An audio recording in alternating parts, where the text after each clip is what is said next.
High friends, welcome to my YouTube channel. आजच्या व्हिडिओमध्ये आपण पाहणार आहोत वेग, वेळ, अंतर।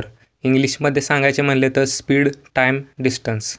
या व्हिडिओमधील उदाहरणे जरी तलाठी भरतीच्या पेपरमधली असली तरी ही उदाहरणे ग्रामसेवक, पोलीस भरती, आर्मी भरती तसेच PSI STIच्या बेसिक तयारीसाठी अत्यंत उपयुक्त आहेत। त्यामुळे संपूर्ण व्हिडिओ बघा। आणि अजून जर तुम्ही माझ्या चॅनलला सबस्क्राईब केले नसेल तर सबस्क्राईब करून बेल आयकॉनवर क्लिक करा, म्हणजे तुम्हाला माझ्या नवीन व्हिडिओची नोटिफिकेशन सर्वात अगोदर मिळेल। वेळेचे एकक म्हणजेच टाईमचे युनिट हे सेकंद, मिनिट आणि तास म्हणजेच आवर असे असते।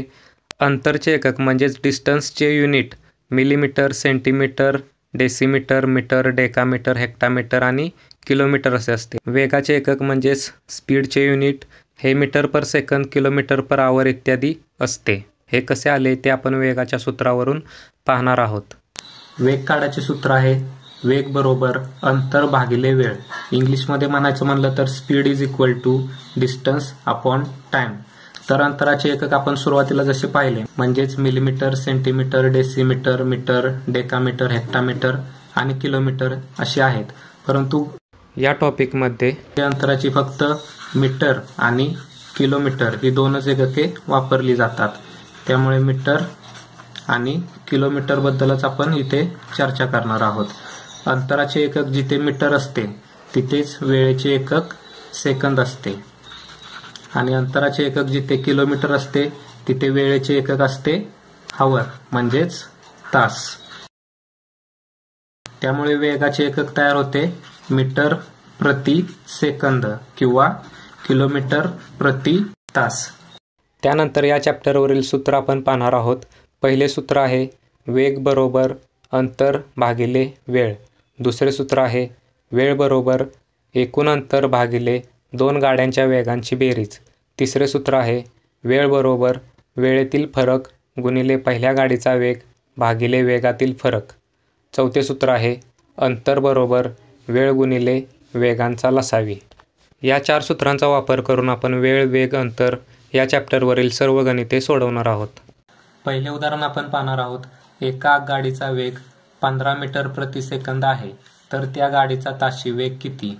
हा प्रश्न सातारा तलाठीमध्ये विचारला होता 2014च्या। इथे आपल्याला विचारलेला आहे ताशी वेग म्हणजेच किलोमीटर प्रति तास। इथे 15 मीटर पर सेकंद आहे, त्यामुळे 15 गुणिले इथे आपण 3700 भागिले 1000 करणार आहोत, तेव्हा आपल्याला ताशी वेग मिळणार आहे म्हणजेच किलोमीटर प्रति तास हे आपल्याला मिळणार आहे।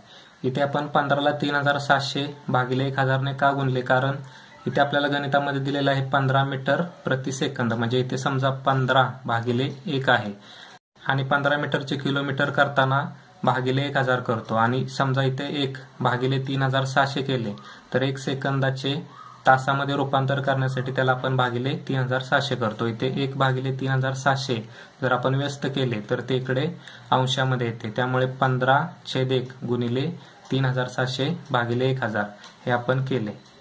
त्यानंतर जर आपण भाग लावला तर 0ला 0 कॅन्सल झाले, त्यानंतर उरले 2×5 = 10 आणि 2×1 = 16। त्यामुळे आपल्याला इथे मिळाले 15 गुणिले 18/5। जर आपण शॉर्टकटमध्ये लक्षात ठेवायचे म्हणले तर 3700 भागिले 1000 करण्यापेक्षा फक्त आपण 18/5 ने 15ला गुणले तरी आपल्याला उत्तर सेमच मिळते। त्यानंतर 5×1 = 5 आणि 5×3 = 15 आणि 8×3 = 54। त्यामुळे आपल्याला उत्तर मिळाले 54 किलोमीटर पर आवर म्हणजेच 54 किलोमीटर प्रति तास आणि 54 किलोमीटर प्रति तासचा पर्याय क्रमांक 2 हा बरोबरचा पर्याय आहे। हे आपण पाहिले ते मीटर प्रति सेकंदाचे किलोमीटर प्रति तास मध्ये। आता किलोमीटर प्रति तासचे मीटर प्रति सेकंद मध्ये करायचे असेल तर 54 किलोमीटरचे जर मीटर मध्ये करायचे असेल तर त्याला आपण 1000 ने गुणावे लागणार, कारण 1 किलोमीटर म्हणजेच 1000 मीटर। त्यानंतर आवरचे सेकंद मध्ये करायचे असेल म्हणजेच तासाचे सेकंदात करायचे असेल तर त्याला आपण 3700 ने भागणार, त्यामुळे आपल्याला उत्तर मिळणार आहे 54 गुणिले 1000 भागिले 3700। याला जर आपण भाग लावला तर आपल्याला उत्तर मिळते 2×5 = 10 आणि इकडे 18 × 2 = 36. त्यामुळे इथे सुद्धा आपण 54 × 5/18 केले तरी आपल्याला डायरेक्ट उत्तर मिळते. इथे वरती 18/5 ने गुणायचे होते आणि ते त्याच्या उलट करायचं म्हणजेच 5/18 ने गुणायचे. त्यानंतर इथे भाग लावला 18 × 18, 18 × 2 = 36, 18 × 3 = 54 आणि 5 × 3 = 15. 15 हे आले ते आले मीटर पर सेकंद म्हणजेच मीटर प्रति सेकंद मध्ये. 54 किलोमीटर पर आवरचे 15 मीटर पर सेकंद हे उत्तर आले. दुसरे उदाहरण, 2 शहरांमधील अंतर 300 किलोमीटर आहे. 120 किलोमीटर प्रति तास वेगाने धावणाऱ्या रेल्वेस हे अंतर कापण्यास किती वेळ लागेल? हा प्रश्न चंद्रपूर तलाठीमध्ये विचारला होता 2013 मध्ये. तर आपले वेग काढण्याचे सूत्र आहे वेग बरोबर अंतर भागिले वेळ. पण इथे आपल्याला गणितामध्ये विचारलेला आहे वेळ, त्यामुळे सूत्र आपण थोडेसे मॉडिफाय केले. म्हणजेच हा वेळ इकडे नेला आणि वेग हा इकडे भागाकारात आणला. त्यामुळे सूत्र आपले तयार झाले वेळ बरोबर अंतर भागिले वेग. गणितामध्ये आपल्याला अंतर दिलेले आहे 300 किलोमीटर, त्यामुळे ते आपण लिहिले 300 किलोमीटर. त्यानंतर आपल्याला गणितात वेग दिलेला आहे 120 किलोमीटर प्रति तास म्हणजेच 120 किलोमीटर पर आवर. त्यानंतर आपण जर भाग लावला तर 0 0 कॅन्सल झाले. त्यानंतर बेसक 12 आणि इकडे बेक के राहिला 1, 2×5 = 10. त्यानंतर 6 ने जर डायरेक्ट भाग लावला तर 6 × 1 = 6 आणि त्यानंतर इकडे 6 × 2 = 12 राहिले 3, पुढे पॉईंट घेतला आणि परत 6 × 5 = 30. त्यामुळे आपल्याला उत्तर मिळाले 2.5 आणि युनिट द्यायचे म्हणले तर इथे किलोमीटरला किलोमीटर कॅन्सल झाले, त्यामुळे फक्त इथे उरले आवर म्हणजेच तास. त्यामुळे आपल्याला उत्तर मिळाले 2.5 तास म्हणजेच पर्याय क्रमांक 3. तिसरे उदाहरण, एक विमान दिल्लीहून 16:40 वाजता निघून 18:40 वाजता मुंबईला पोहोचते. दिल्ली ते मुंबई अंतर 1542 किलोमीटर आहे. तर विमानाचा ताशी वेग किती? हा प्रश्न नागपूर तलाठीमध्ये विचारला होता 2012 मध्ये. सुरुवातीला आपण वेळ काढणार आहोत. तर वेळ आहे 18:40 - 16:40 म्हणजेच वेळ आपल्याला मिळालेला आहे 2 तास. त्यानंतर वेगाचे सूत्र आहे वेग बरोबर अंतर भागिले वेळ. इथे आपल्याला गणितामध्ये अंतर दिलेले आहे 1542 किलोमीटर, त्यामुळे 1542 किलोमीटर भागिले वेळ आपल्याला मिळालेला आहे 2 तास म्हणजेच 2 आवर्स. त्यानंतर जर भाग लावला तर बेक के बे 7 = 14 राहिला 1, परत बे 7 = 14 आणि बेक के बे. त्यामुळे आपल्याला उत्तर मिळाले 771 आणि युनिट किलोमीटर पर आवर म्हणजेच किलोमीटर प्रति तास. आणि पर्याय क्रमांक 3 हा बरोबरचा पर्याय आहे. चौथे उदाहरण आहे, एक गाडी 50 किलोमीटर प्रति तास वेगाने धावत आहे. ती एक बोगदा 2.5 मिनिटात पार करते. तर बोगद्याची लांबी किती? हा प्रश्न अहमदनगर तलाठीमध्ये विचारला होता 2014 मध्ये. तर सुरुवातीला आपल्याला दिलेला आहे वेग, त्यामुळे वेग बरोबर 50 किलोमीटर पर आवर म्हणजेच 50 किलोमीटर प्रति तास. त्याचे जर आपल्याला मीटर पर सेकंद म्हणजे मीटर प्रति सेकंद मध्ये रूपांतर करायचे असेल तर 1000 ने गुणतो आणि तासाचे सेकंदात करायला आपण 3600 ने गुणतो. आपण इथे 1000 भागिले 3600 ने किंवा डायरेक्ट 5/18 ने सुद्धा गुणू शकतो. त्यानंतर आपल्याला वेळ दिलेला आहे. वेळ बरोबर 2.5 मिनिटे. 2.5 मिनिटाचे सेकंदात रूपांतर करताना 2.5 × 60 केले तर आपल्याला उत्तर मिळते 150 सेकंद. त्यानंतर आपल्याला विचारलेले आहे बोगद्याची लांबी म्हणजेच एकूण अंतर विचारलेले आहे. तर अंतरचे सूत्र आहे अंतर बरोबर वेग गुणिले वेळ. हे मांगाचे सूत्र आहे, फक्त इथे आपण वेळ इकडला भागिले होता तो इकडं गुणिले झालेला आहे. त्यानंतर डायरेक्ट आपण मांडणी करायची आहे. 50 गुणिले 1000 भागिले 3600 गुणिले वेळ आपल्याला मिळालेला आहे 150. इथे जर भाग लावला तर शून्याला शून्य कॅन्सल झाले. त्यानंतर 2×5 = 10, 18 × 2 = 36. त्यानंतर उरले 18 आणि 15. इथे 3चा भाग जातो म्हणजेच 3×5 = 15. पुढचे शून्य आहे तसेच आणि 3×1 = 18. त्यानंतर उरले 50 गुणिले 5 गुणिले 50 भागिले 6. याला जर आपण भाग लावला तर आपल्याला उत्तर मिळते 2083.33 मीटर. त्यामुळे अप्रॉक्सिमेटली 2083 2000च्या जवळ आहे. त्यामुळे बरोबरचा पर्याय आहे 2 आणि उत्तर आहे 2000 मीटर. 5वे उदाहरण आहे ताशी 40 किलोमीटर वेगाने जाणाऱ्या 400 मीटर लांबीच्या मालगाडीस 400 मीटर लांबीचा पूल ओलांडण्यासाठी किती वेळ लागेल? हा प्रश्न लातूर तलाठीमध्ये विचारला होता 2015 मध्ये. इथे सुरुवातीला आपल्याला गणितामध्ये दिलेला आहे वेग.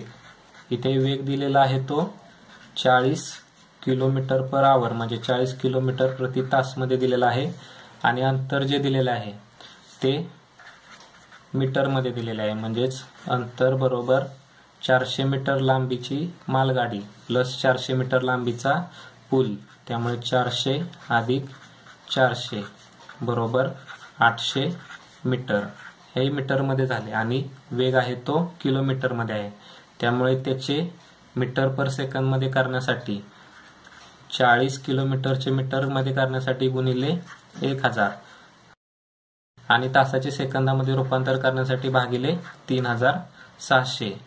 ते जर आपण इथे सिम्प्लिफाय केले तर 40 गुणिले 5 भागिले 18 होते. त्यानंतर आपल्याला विचारलेला आहे वेळ. तर वेळचे सूत्र आहे वेळ बरोबर अंतर भागिले वेग. हे सूत्र सुरुवातीच्या सूत्रावरून बनवलेले आहे. अंतर इथे दिलेले आहे 800 भागिले वेग इथे दिलेला आहे 40 गुणिले 5 भागिले 18. त्यानंतर हे 18 इकडे भागिले ते आपण इकडे गुणिले मध्ये जाणार वरती. म्हणजे 800 गुणिले 18 भागिले 40 गुणिले 5. त्यानंतर जर भाग लावला 5 ने तर 5 एक्के 5 इकडे 5 एक्के 5 राहिले 3 5 × 30. पुढचे शून्य आहे तसे. त्यानंतर या शून्याला हे शून्य कॅन्सल झाले. त्यानंतर 4 एक्के 4 आणि 4 चोक 16. त्यानंतर उरले फक्त 4 गुणिले 18 आणि 8 चोक 72. त्यामुळे आपल्याला उत्तर मिळाले 72 सेकंद. किंवा हे जर आपण कन्वर्जन केले तर 1 मिनिट 12 सेकंद आणि 1 मिनिट 12 सेकंदाचा पर्याय क्रमांक 1 हा बरोबरचा पर्याय आहे. 6वे उदाहरण आहे मुंबई ते अमरावती हे 750 किलोमीटर अंतर आहे. एकाच वेळी सकाळी 6 वाजता परस्पर विरुद्ध दिशेने निघालेल्या गाड्यांचा वेग अनुक्रमे ताशी 55 किलोमीटर व 70 किलोमीटर असल्यास दोन्ही गाड्या एकमेकीस किती वाजता भेटतील? हा प्रश्न नांदेड तलाठीमध्ये विचारला होता 2014 मध्ये. या गणितामध्ये आपण वेगळे सूत्र वापरणार आहोत. तर सूत्र आहे वेळ बरोबर एकूण अंतर भागिले वेगांची बेरीज. तर यामध्ये एकूण अंतर आपल्याला दिलेले आहे 750. त्यामुळे 750 भागिले वेगांची बेरीज म्हणजे दोन्ही वेगांची बेरीज. 750 हे किलोमीटर मध्ये आहे आणि वेगांची बेरीज म्हणजेच 55 अधिक 70. त्यामुळे इथे आपल्याला उत्तर मिळते 750 भागिले 125 आणि 125 ने जर 750 ला भागले तर आपल्याला उत्तर मिळते 6 तास. तर 6 तासानंतर त्या गाड्या एकमेकींना भेटतील. म्हणजेच सकाळी 6 वाजल्यानंतरच्या 6 तासांनी म्हणजेच दुपारी 12 वाजता त्या गाड्या एकमेकींना भेटतील आणि पर्याय क्रमांक 4 हा बरोबरचा पर्याय आहे. 7वे उदाहरण आहे एक रेल्वे पुण्याहून मुंबईकडे सकाळी 4 वाजता निघते आणि सकाळी 5 वाजता पोहोचते, तर दुसरी रेल्वे मुंबईहून सकाळी 4 वाजता निघते आणि पुण्याला सकाळी 5:30ला पोहोचते, तर दोन्ही रेल्वे एकमेकींना किती वाजता ओलांडतील? हा प्रश्न तलाठीच्या एक्झाममध्ये विचारला होता जळगाव 2015च्या, आणि सेम प्रश्न जळगाव 2014च्या पेपरमध्ये विचारला होता.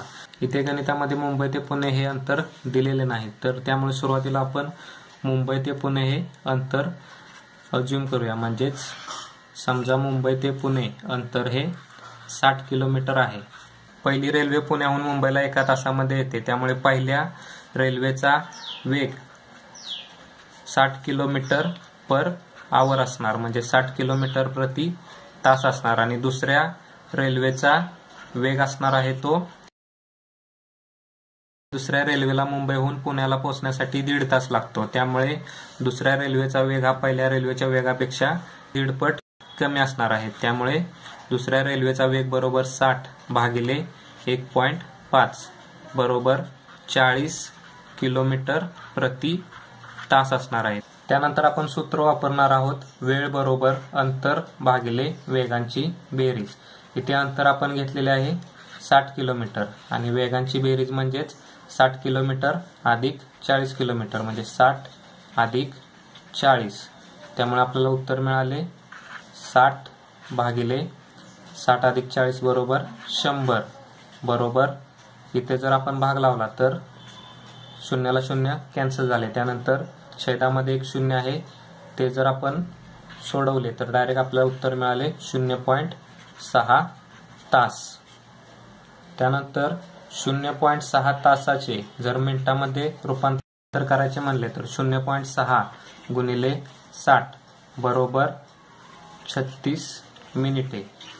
आणि जर त्या रेल्वे 4 वाजता सुटत असतील तर 4 वाजून 36 मिनिटांनी त्या एकमेकांना ओलांडतील, म्हणजेच पर्याय क्रमांक 1 हा बरोबरचा पर्याय आहे.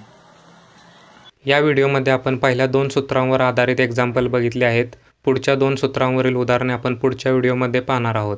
पहिल्या 2 सूत्रांवर आधारितच उदाहरणे स्पर्धा परीक्षांमध्ये जास्त करून विचारली जातात.